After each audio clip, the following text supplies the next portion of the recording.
Welcome to ETN Community Spotlight, where we shine the light on a local nonprofit organization. I'm Derek Silas. Join me as we talk to today's special guest.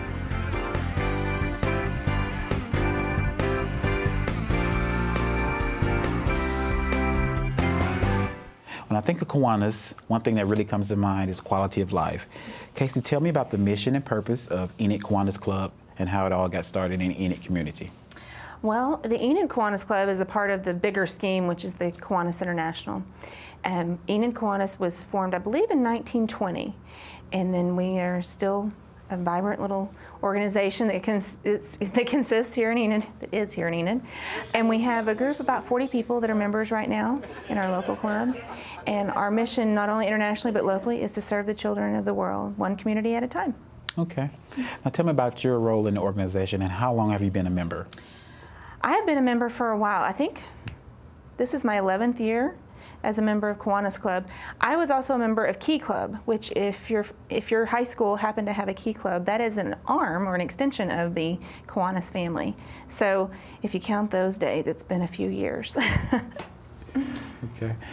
Oh, and part of my role there is not only just being a member, but I've been secretary-treasurer for the last, I believe, 8 years now. Okay. Okay. Now, there's so many attractions at Meadow Lake Park that has to do with the Kiwanis Club. Yes. Could you tell me about those, run down those Absolutely. rides and attractions we have? Well, Meadow Lake Park is here in Enid and is one of our city's municipal parks. But we have been very fortunate to be able to partner with them and place some of our amusement rides at the park. There's a train, which has about 1.25 miles long track. It's a full passenger, or because there's a train engine, and then there's 3 passenger cars. I'm not exactly sure how many actual people fit on them, but it's probably around 50 or so, that 30 to 50 people that could fit on them comfortably. It takes about 15 minutes to go through the park and then come back to the depot. It's been there, for years. We used to actually have a smaller train, and then I think before the flood in the late 70s, mid-70s in Enid, they had purchased the CP Huntington. It's a replica of the CP Huntington. And then that is the train that we have now. Next, we have the carousel, and the carousel was purchased a few years ago too. I'm not exactly sure on the date, sorry. But it's actually owned by the city. And we as Kiwanis have taken on refurbishing it and then running it as part of our amusement rides. And then the Ferris wheel was purchased in 2014, and the first time that the public got to ride it was in 2015. And it is a 45-foot tall Ferris wheel that Eli Bridge manufactured, and then they had refurbished it, and so we purchased it from them. And it's tall and fun, and everybody seems to enjoy it. And last but not least, we have some small cars and small planes. There's 12 little, what they used to be called is like pedal cars, and they've been put on a mechanism that makes it go round and round for the smaller kids, so that kind of toddler age kids have something to go and play on if the Ferris wheel's too tall or if the train scares them. And then also there's 4 airplanes that have been refurbished. And when I say refurbished, the Autry Technology Center and their, I think it's collision repair department, has been able to help us refurbish by sanding down, repainting, and making them just beautiful.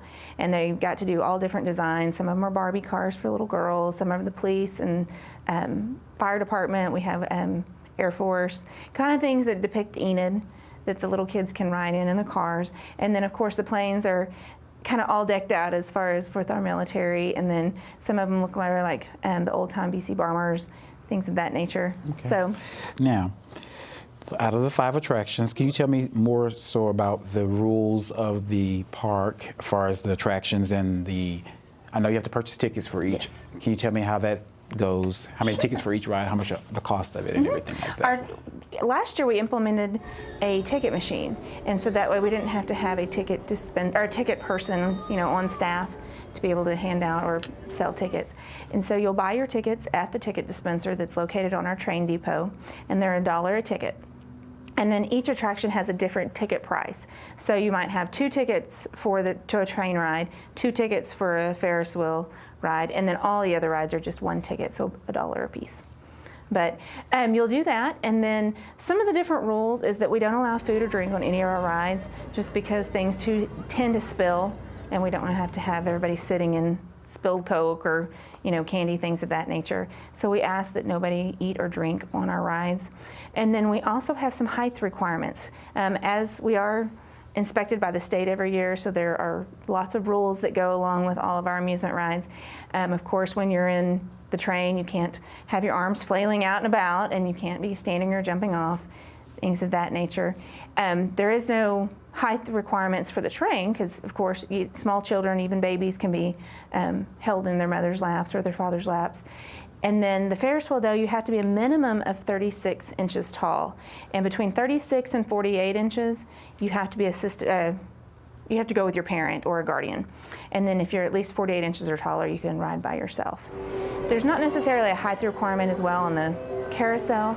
We ask that if, small children be able to hold themselves onto the horses themselves so they don't fall off.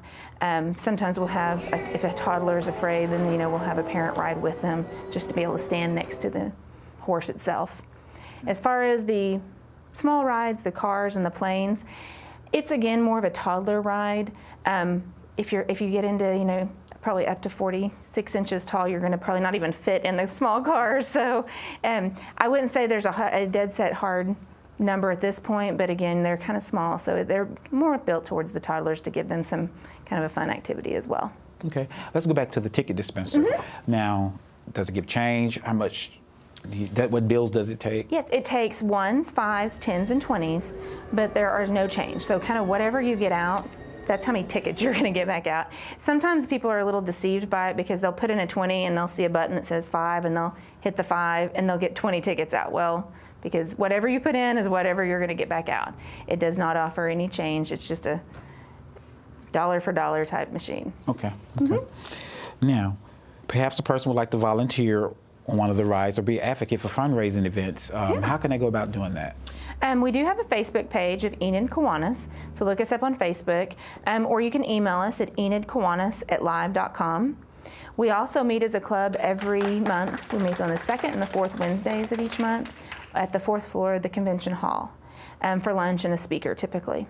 So anytime you want to come for lunch or just to hear the speaker, you can always, everyone is always welcome at our events. And again, that's the 2nd and the 4th Wednesday of each month at Enid Convention Hall. If you're simply more interested in volunteering at the park, you can email us or find us on Facebook and send us a message, and one of our members or one of our board members will give you a call and sign you up, because we're always looking for volunteers to help run the rides. Okay. Now let's talk about Kiwanis Club again. How is it primarily funded, and are there any fundraising events yearly that help assist in that? Well, as a club, just like any other club, we have members' dues. So we pay dues on a quarterly basis to Kiwanis International and to our club. And then other than that, any of our fundraising activities are really done at the park. We operate, Memorial Day through Labor Day, Thursday through Sunday of each week from 6 to 9.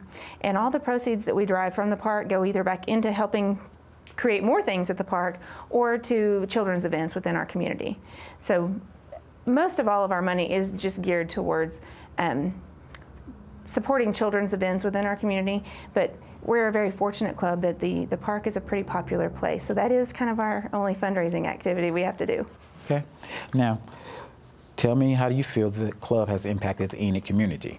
Oh, without a doubt. I think that there's probably not one person that's been to Enid, lived in Enid, or just traveled through that either hasn't seen the park and they know that park exists because of Kiwanis. And everybody knows it's the Kiwanis train. And again, it's just a fun family place to be that provides a safe and fun event for a family to go to, or just kids, and long-lasting memories. We've been around for so long that it's not uncommon for grandparents to bring their grandchildren to say, oh, when I was a little kid, this was here, and I want you to ride the train. And it might even be the same train that they rode as a small child. So it brings back a lot of nostalgia for them that they're excited to share with their loved ones. Okay. Now, I know at Meadow Lake Park, you can rent the facilities or things like that. Can you rent the attractions? You can. We do offer private party rentals for organizations or even individuals if they want to do a private birthday party, things of that nature. Again, you can email us or contact us on Facebook, and I can send out a rate sheet as to what those cost. You can either rent one of the rides, all the rides, kind of just gear it towards what kind of party you want to have. Okay. Well, thank you for all the information for today. Thank you. All right. Appreciate it.